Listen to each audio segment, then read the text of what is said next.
Auzubillahiminash-shaytanir-rajim. Bismillahir-rahmanir-rahim. Assalamualaikum, dear students, class 4. I am here, your English teacher. Hope so you are going good.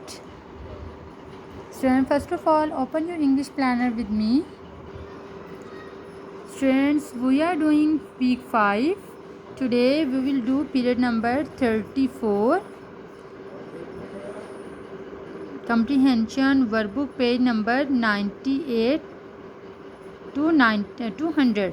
So mention the date here. Today is 21/9/2021. Now open the page number 98. Okay students, in the last lecture we did comprehension number 1, reading the comprehension living thing breathe. इस comprehension में बेटा हमने पढ़ा था कि जो तमाम living things हैं, डिफरेंट लिविंग थिंग्स हैं, वो कैसे जो है वो सांस लेती हैं. तो इसमें हमने ह्यूमन बीइंग का पढ़ा था, उसके बाद बिग एनिमल्स का पढ़ा था, अर्थवॉर्म का. We read about the water creature and the fishes. Now after that we did these choose the correct answer. We did this one, and now today we will do page number 99. So mention the date here. Today is 29/5/2021. The day is Saturday. Okay, today we will do filling the blanks. The first, वो use dash gas for breathing. हम कौन सी gas जो है वो use करते हैं सांस लेने के लिए? Oxygen. We breathe air through our dash, through our नोसेस.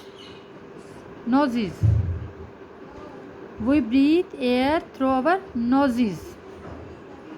हम कहाँ से सांस लेते हैं? हम अपने नाक से सांस लेते हैं. Insert breathe through tiny dash in their side, in their holes. Insert जो है वो किसके थ्रू, जो टिन्नी जो है वो बारीक है, किन के थ्रू जो साइड पे होते हैं, उनके साइड पे जो होल्स होते हैं उनके थ्रू वो सांस लेते हैं. Answer the question, how is the oxygen pass around our body?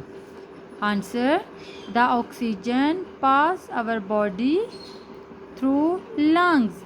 Oxygen जो है वो हमारे जिस्म में कैसे पास होती है? तो ऑक्सीजन जो है वो हमारे जिस्म में लंग्स के ज़रिए, फेफड़ों के ज़रिए जो है वो पास होती है.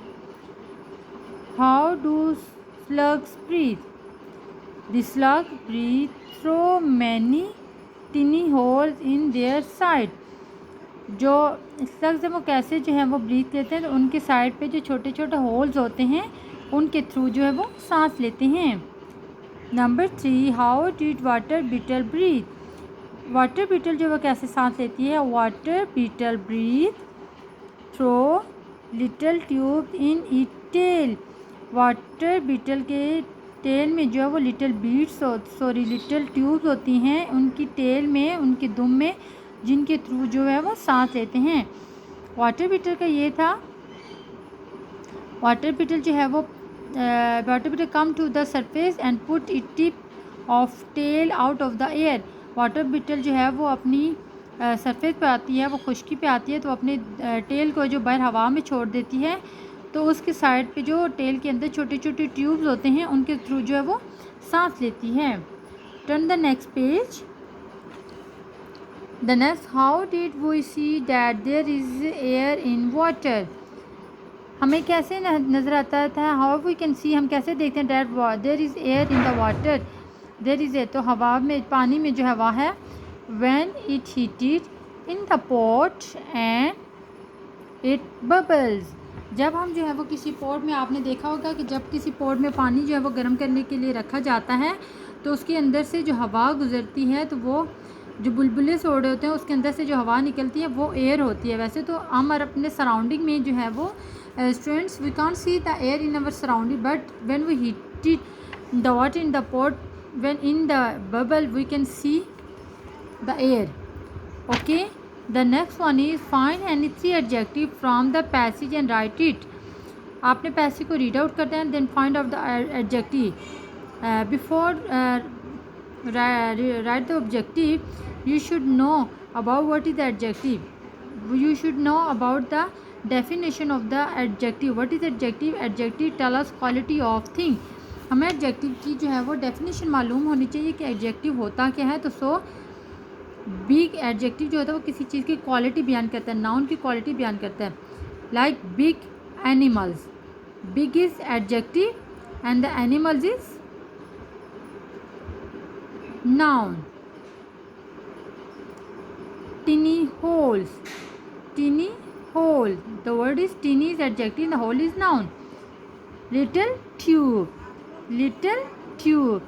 The little is adjective and the tube is noun. So students, you have to write down the all word in neat and clean writing. Give one finger distance and you can write other adjective in this question. Okay, in the question number 5 you can write any other adjective. Read the paragraph and find the adjective. Okay, then write. Okay students, stay blessed with your family at home. Okay, Allah Hafiz.